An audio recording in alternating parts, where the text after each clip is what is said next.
BBC বাংলার অধিবেশন প্রবাহতে আপনাদের স্বাগত। আজ আপনাদের সাথে লন্ডন স্টুডিও থেকে আছি মানসী বড়ুয়া, আর ঢাকায় আমার সাথে থাকছেন আকবর হোসেন। জানিয়ে দেব এই মুহূর্তে হাতে পাওয়া সর্বশেষ গুরুত্বপূর্ণ আপডেট আন্তর্জাতিক সংবাদ। শুরুতেই থাকছে ট্রাম্পের মাথার জন্য ১২৩ কোটি টাকা পুরস্কার ঘোষণা।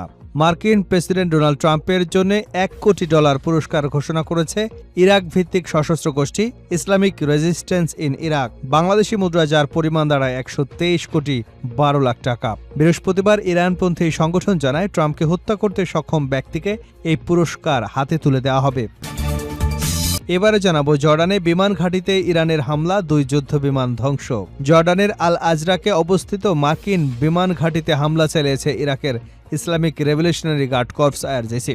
ঘাঁটিতে যুক্তরাষ্ট্রের যুদ্ধ বিমান রাখা স্থান এবং একটি বড় বিমান পার্কিং র্যাম্পে একযোগে ক্ষেপণাস্ত্র ও ড্রোন দিয়ে হামলা করা হয়েছে।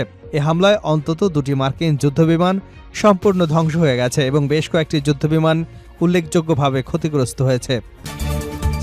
জানাবো বৃহৎ পরিসরে যুদ্ধের আশঙ্কা, ইসরায়েলে আসছে একাধিক রিফুয়েলিং বিমান। ইরানের বিরুদ্ধে মার্কিন সামরিক অভিযান আরও বিস্তৃত করার সম্ভাবনা বাড়ছে, এমন ইঙ্গিত সামনে রেখে ট্রাম্প প্রশাসন ইসরায়েলকে জানিয়েছে যে দেশটিতে আরও কয়েক ডজন রিফুয়েলিং ট্যাঙ্কার সামরিক বিমান পাঠানো হবে। এবারে থাকছে নেতানিয়াহু যুদ্ধ অপরাধী, তার স্থান আন্তর্জাতিক অপরাধ আদালতে। ইসরায়েলের প্রধানমন্ত্রী বেনিয়ামিন নেতানিয়াহুকে যুদ্ধ অপরাধী বলে মন্তব্য করেছেন নিউ ইয়র্কের মেয়র জোহরান মামদানি। একই সঙ্গে তাকে নেদারল্যান্ডসের হেগে আন্তর্জাতিক অপরাধ আদালতের মুখোমুখি হওয়া উচিত বলে মনে করেন মামদানি। জানিয়ে দেব কুয়েতের তেলক্ষেত্রে ইরানের ভয়াবহ হামলা। ইরানের উপর্যুপরি ও নৃশংস হামলায় কুয়েতের তেল খাতের একটি অত্যন্ত গুরুত্বপূর্ণ স্থাপনা মারাত্মকভাবে ক্ষতিগ্রস্ত হয়েছে। কুয়েত পেট্রোলিয়াম কর্পোরেশনের বরাত দিয়ে দেশটির রাষ্ট্রীয় বার্তা সংস্থা কুনা এ তথ্য নিশ্চিত করেছে। এবং সর্বশেষ জানাবো বিশ্বকাপ ফাইনালের আগে দাবানলের ধোঁয়া নিয়ে মহা দুশ্চিন্তায় ডোনাল্ড ট্রাম্প প্রশাসন। বিশ্বকাপের শিরোপা নির্বাচনী ম্যাচে নিউ জার্সির মেটলাইফ স্টেডিয়ামে রোববার মুখোমুখি হতে যাচ্ছে বিশ্বকাপ ফুটবলের 2 পরাশক্তি স্পেন ও আর্জেন্টিনা। এই ম্যাচকে সামনে রেখে আয়োজকদের কপালে চিন্তার ভাঁজ ফেলেছে কানাডার দাবানলের ধোঁয়া। যুক্তরাষ্ট্রের একটি বড় অংশের আকাশে কানাডার দাবানলের ধোঁয়ায় ঢেকে থাকায় পরিস্থিতি নিবিড়ভাবে পর্যবেক্ষণ করছে ফিফা। এতক্ষণ শুনছিলেন সংবাদ শিরোনাম, এবার থাকছে বিস্তারিত। দর্শক, অনুরোধ থাকবে ভিডিওতে একটি লাইক দিন, কমেন্টস করে জানিয়ে দিন এই ভিডিওটি আপনি কোন জেলা থেকে দেখছেন এবং শুনছেন।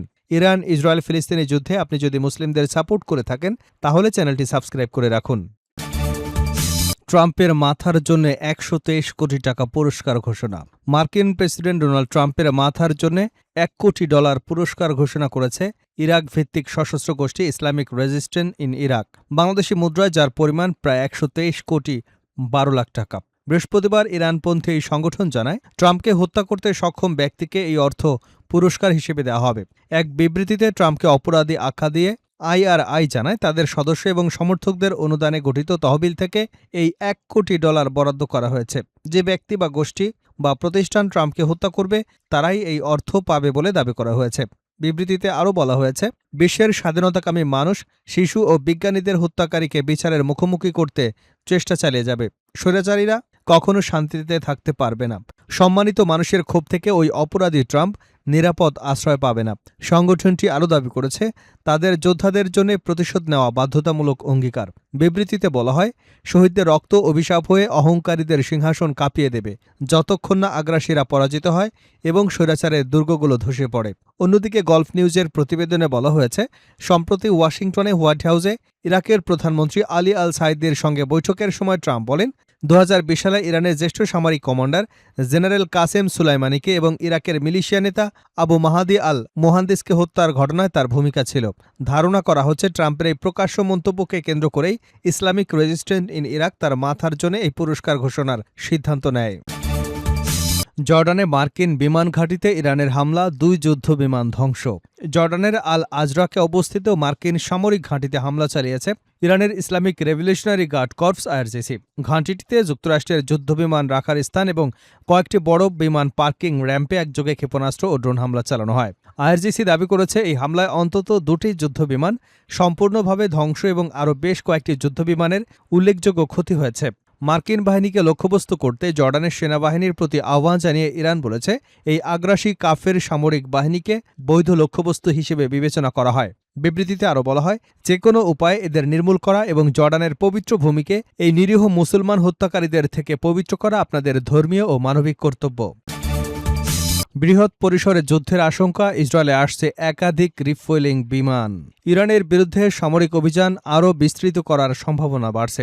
এমন ইঙ্গিত সামনে রেখে ট্রাম্প প্রশাসন ইসরায়েলকে জানিয়েছে যে দেশটিতে আরও কয়েক ডজন রিফুয়েলিং ট্যাঙ্কার সামরিক বিমান পাঠানো হবে।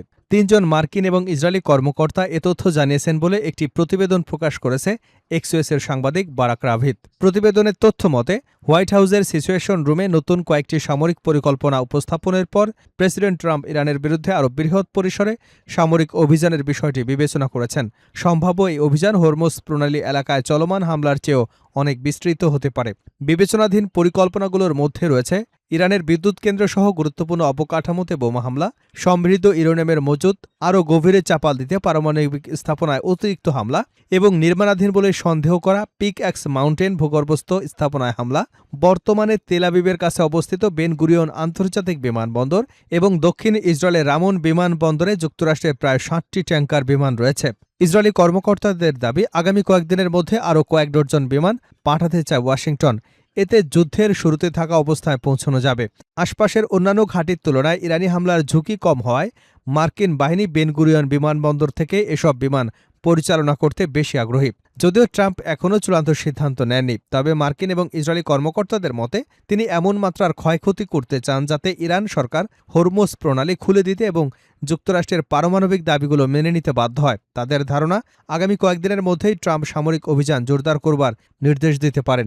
এদিকে ইরানের রাষ্ট্রীয় বার্তা সংস্থা ইরনা জানিয়েছে, শুক্রবার টানা ৬ষ্ঠ দিনের মতো হরমুজ প্রণালী এবং ইরানের দক্ষিণ উপকূল জুড়ে বিভিন্ন লক্ষ্যবস্তুতে হামলা চালায় মার্কিন বাহিনী। একজন মার্কিন কর্মকর্তা জানান, ইরানের বন্দরনগরী বন্দর আব্বাসের আশপাশে অন্তত ৭টি সেতুতে বোমা হামলা চালানো হয়েছে। শহরটি ইসলামিক রেভলিউশনারি গার্ড কর্পস আইআরজিসি-এর হরমুজ অঞ্চলের কার্যক্রমের অন্যতম কেন্দ্র হিসেবে পরিচিত। কর্মকর্তার ভাষ্য অনুযায়ী গোলাবারুদ সরঞ্জাম এবং অতিরিক্ত সেনা সদস্যের বড় অংশই এই শহরের মাধ্যমে প্রণালীর অন্যান্য এলাকায় পৌঁছে দেওয়া হয়। অন্যদিকে জর্ডান, কাতার, বাহরাইন, ইরাক এবং কুয়েতে অবস্থিত মার্কিন ঘাঁটিগুলোতে হামলা আরও জোরদার করেছে ইরান। মেহের নিউজ এজেন্সির তথ্য মতে, সিরিয়ায় একটি মার্কিন ঘাঁটিতে হামলার দাবি করেছে আইআরজিসি। তবে যুক্তরাষ্ট্র কয়েক মাস আগেই ওই ঘাঁটি থেকে সেনা প্রত্যাহার করেছিল বলে দাবি করা হচ্ছে। বর্তমানে ইরান সরাসরি ইসরায়েলে হামলা চালানো থেকে বিরত রয়েছে, কারণ এতে আরও বড় ধরনের পাল্টা হামলার আশঙ্কা রয়েছে বলে ইসরায়েলি কর্মকর্তারা মনে করছেন।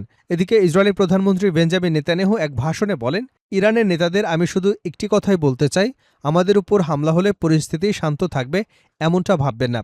আগের ঘটনার পুনরাবৃত্তি হবে না। এবার প্রতিক্রিয়া হবে সম্পূর্ণ ভিন্ন এবং অনেক বেশি শক্তিশালী। ইসরায়েলে মার্কিন রিফুয়েলিং বিমানগুলোর উপস্থিতি এখন রাজনৈতিক বিতর্কের বিষয় হয়ে উঠেছে। মাসের পর মাস ধরে বেন গুরিয়ন বিমানবন্দরে থাকা এসব বিমানবন্দরটির কার্যক্রমে চাপ সৃষ্টি করেছে। যুদ্ধের সময় এটি বড় সমস্যা ছিল না, কারণ তখন ইসরায়েলের আকাশসীমা প্রায় বন্ধ ছিল এবং অনেক আন্তর্জাতিক বিমান সংস্থা তেল আবিবের ফ্লাইট স্থগিত রেখেছিল। কিন্তু বর্তমানে আকাশপথ খুলে যাওয়ায় এবং গ্রীষ্মকালীন ছুটিতে ভ্রমণ বেড়ে যাওয়ায় আরও মার্কিন সামরিক বিমান এলে বাণিজ্যিক ফ্লাইট ব্যাপকভাবে বাতিল হতে পারে। নির্বাচনের মাত্র ৩ মাস আগে এমন পরিস্থিতি নেতানিয়াহুর জোট সরকারের জন্য রাজনৈতিকভাবে ক্ষতিকর হতে পারে। মার্কিন প্রশাসন ইতিমধ্যেই ইসরায়েলের সরকারকে অতিরিক্ত বিমানগুলোর জন্য ব্যবস্থা নিতে অনুরোধ করেছে। এ বিষয়ে চূড়ান্ত সিদ্ধান্ত নেবেন প্রধানমন্ত্রী বেঞ্জামিন নেতানিয়াহু। নেতানিয়াহু যুদ্ধ অপরাধী, তার স্থান আন্তর্জাতিক অপরাধ আদালতে। মামদানি। ইসরায়েলের প্রধানমন্ত্রী বেনিয়ামিন নেতানিয়াহুকে যুদ্ধ অপরাধী বলে মন্তব্য করেছেন নিউ ইয়র্কের মেয়র জোহরান মামদানি। একই সঙ্গে তাকে নেদারল্যান্ডসের হেগে আন্তর্জাতিক অপরাধ আদালতের মুখোমুখি হওয়া উচিত বলে মনে করেন মামদানি। তিনি বলেন, নেতানিয়াহু একজন যুদ্ধ অপরাধী যার বিরুদ্ধে আন্তর্জাতিক অপরাধ আদালতে অভিযোগ গঠন করেছে এবং তার স্থান সেখানেই। এদিকে জাতিসংঘের সাধারণ অধিবেশনে যোগ দিতে গিয়ে আগামী সেপ্টেম্বরে নেতানিয়াহুর নিউ ইয়র্ক সফরের সম্ভাবনা রয়েছে। যুক্তরাষ্ট্রের একটি সংবাদ মাধ্যমে দেওয়া সাক্ষাৎকারে নিউ ইয়র্কের মেয়র বলেন, নেতানিয়াহুর মতো কোনো বিদেশি নেতাকে গ্রেপ্তারের নির্দেশ দেওয়ার আইনি ক্ষমতা তার রয়েছে কিনা সে বিষয়ে তিনি নিশ্চিত নন। তিনি জানান, এ বিষয়ে শহরের আইন বিভাগের সঙ্গে আলোচনা চলছে। নিউ ইয়র্ক পুলিশের উপর মেয়রের প্রশাসনিক নিয়ন্ত্রণ রয়েছে, তবে আন্তর্জাতিক আইন এবং কূটনৈতিক বিধিনিষেধের কারণে বিদেশি রাষ্ট্রপ্রধানদের গ্রেপ্তারের বিষয়টি জটিল বলে মনে করা হয়।